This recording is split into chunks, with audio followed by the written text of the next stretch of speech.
It's a very tough injury to come back from, that kind of injury. I don't know the severity of it, but if he has broken his jaw, you know, it's a tough one to come back from, but he's a crazy fucker. We take our hat off to him. Serious update after the fight, as Fabio Wardley has been rushed to hospital following heavy damage against Daniel Dubois. Eddie Hearn admitted shock at the punishment taken, especially to the jaw area, with reports suggesting stitches and urgent medical attention were required after a brutal heavyweight war. But I was surprised at the amount of shots that he took in the end, and that he wasn't out cold. That's what I was surprised about. You know? And I said, he's going to do very well to not get hurt in this fight. Unfortunately, he got badly hurt with his jaw.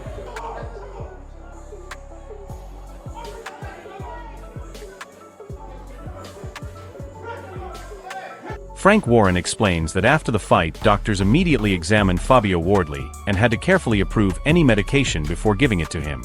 This highlights how serious the situation became after his brutal clash with Daniel Dubois. Wardley needed urgent medical attention, showing the real physical toll of that heavyweight war once the action inside the ring was over. Doctor examined him, gave him some medication, but the medication he gave him, it obviously had to be checked that it didn't. Derek Chisora feels the fight between Fabio Wardley and Daniel Dubois should have been stopped in round 10 because Wardley was bleeding heavily and taking serious punishment at that stage. In his view, the damage was becoming too dangerous to continue. This moment now feels even more worrying as Wardley was later rushed to hospital after the fight, confirming just how brutal and physically damaging that final phase of the contest really was. Listen, the fight was stopped in round 10 because his nose was bleeding so bad. What's next to him? I'm hearing a rematch clause. If not, who do you want to see him fight? Nobody wants to see the rematch. Frank Warren called the fight a phenomenal battle and said it exceeded all expectations, with both Fabio Wardley and Daniel Dubois showing incredible heart and recovery after knockdowns. He praised the back-and-forth nature of the contest. However, what started as a thrilling spectacle has now turned serious because Wardley ended up hospitalized after taking severe punishment in that brutal heavyweight war. I said it, you know, don't blink, it's going to be the most amazing few rounds. It was much better than that.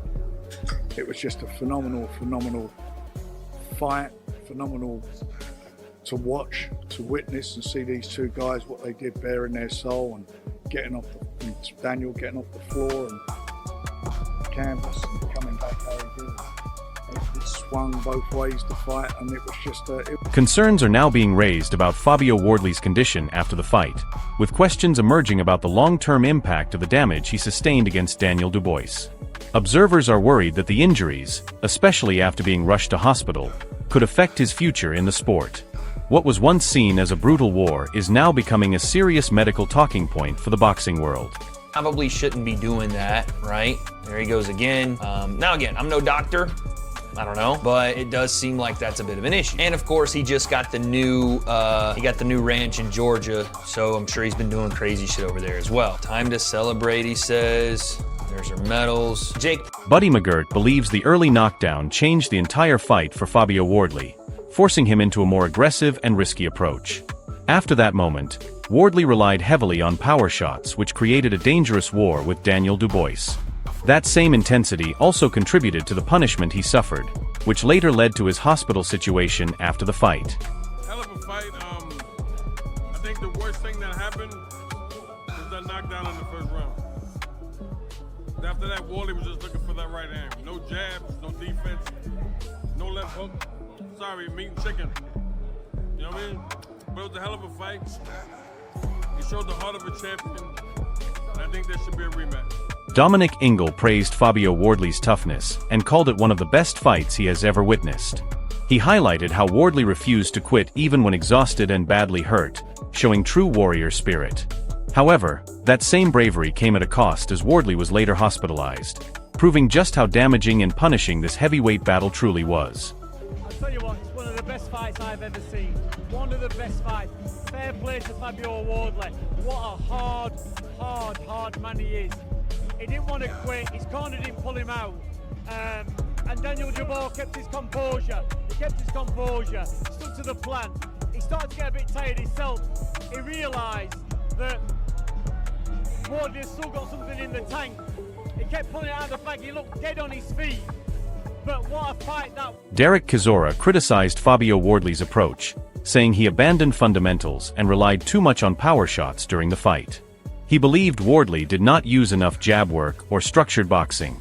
But despite the criticism, Wardley's effort in such a brutal fight led to severe damage, and his post-fight hospitalization shows the extreme physical toll of that war with Daniel Dubois.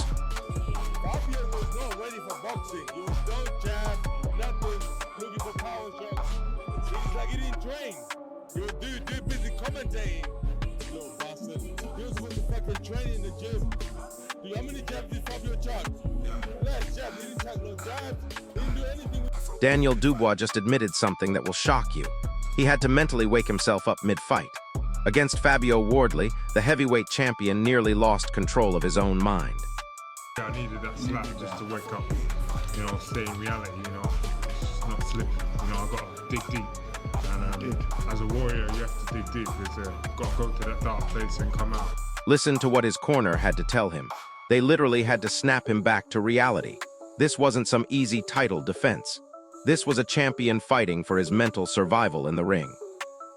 Nobody could ever question this young man again. Yeah? All that quitting nonsense. Nobody will ever question him again. Two-time heavyweight champion of the world under you. It sounds good, doesn't it? It does. There's more to come. There's more to come.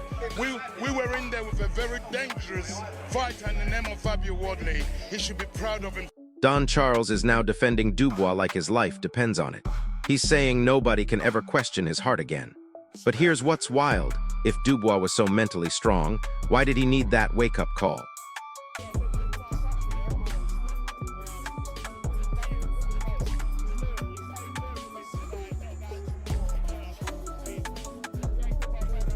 Two-time heavyweight champion under Charles's guidance. That's the claim. But watch what Wardley did to push Dubois into those dark places. Even champions can break under the right pressure. I've never seen a heavyweight fight that captivating, that entertaining, round after round, backwards and forwards. The heart on these guys, the balls, the bravery. That's what you want to pay. That's what you want to. We hope every time we tune in for a heavyweight championship, you're getting that type of energy. They both gave everything they had. I could watch that. Fraser Clark called this fight pure brutality. Not technical, not pretty. Just blood and guts warfare between two heavyweights who refused to quit. And that's exactly what made it so dangerous. What a warrior he is, and came through that test. Coming off the back of a loss, I was a bit nervy to start off with and a bit all over the place, but I pulled it together and got the victory. Here's the kicker. Wardley's performance was so violent that he ended up in the hospital afterward. This wasn't entertainment. This was two men destroying each other for our viewing pleasure.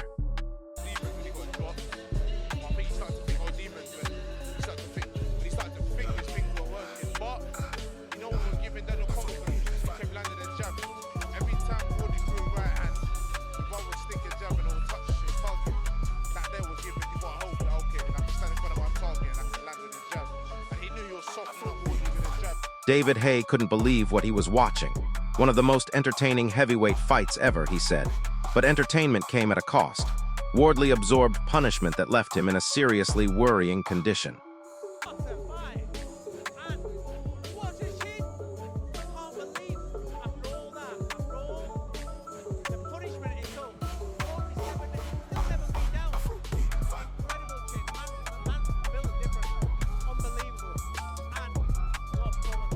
Get this, Dubois admits he felt nervous early on. The champion was nervous, against a challenger who was supposed to be outclassed. That tells you everything about how dangerous Wardley really was.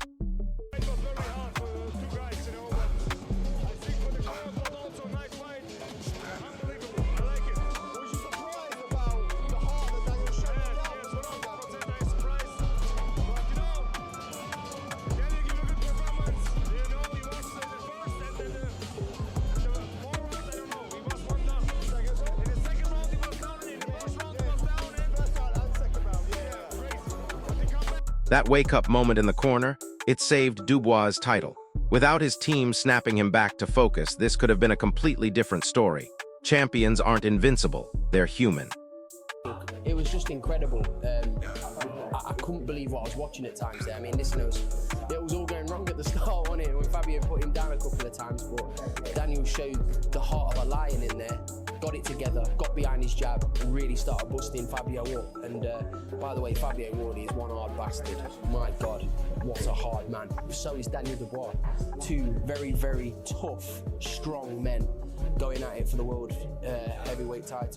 Both fighters were forced into deep waters. This wasn't skill versus skill. This was will versus will, mental toughness versus mental toughness, and only one man could survive intact. Yeah, that was Daniel Dubois. Fabio Wardley, absolute warrior. It wasn't the most skilled heavyweight fight I've ever seen, but it was just right the fun point to see. The fans wanted that, I mean, that was blood and guts, but well done, Daniel Dubois. Good fight. But here's what nobody's talking about. Wardley's hospital visit after the fight shows just how much damage he took. The entertainment value came at the cost of his health and safety. So here's my question for you. When does entertainment cross the line into genuine concern for fighter safety? Dubois kept his belt, but at what cost to both men? Drop your thoughts in the comments below. If this breakdown opened your eyes to what really happened in that ring, smash that like button and subscribe for more real talk about the fights everyone's discussing. Hit that notification bell because the heavyweight division is about to get even crazier. And speaking of crazy, let me tell you what the medical reports revealed after this war. Wardley didn't just take a beating, he absorbed the kind of punishment that changes a fighter permanently. We're talking about potential career-altering damage here. The scary part? Dubois was throwing bombs with bad intentions. Every punch was designed to end the fight violently.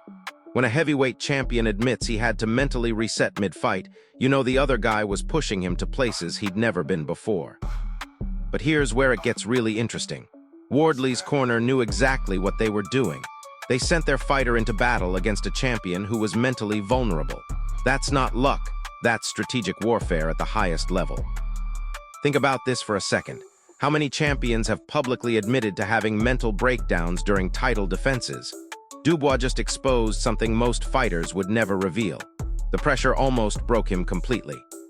And Don Charles? His post-fight comments tell a different story than what we saw in the ring. He's trying to protect his fighter's image, but the truth is already out there. Champions can crack under pressure, and Wardley nearly caused a complete mental collapse. Here's what the boxing world doesn't want you to know. These kinds of wars are becoming more common because fighters are getting desperate for attention. Social media has turned boxing into a gladiator sport where violence sells better than skill. The hospital visit should be a wake-up call for everyone involved. When entertainment requires one fighter to risk permanent brain damage, we've crossed a line that shouldn't exist in professional sports. This isn't ancient Rome, but sometimes it feels like we're heading in that direction.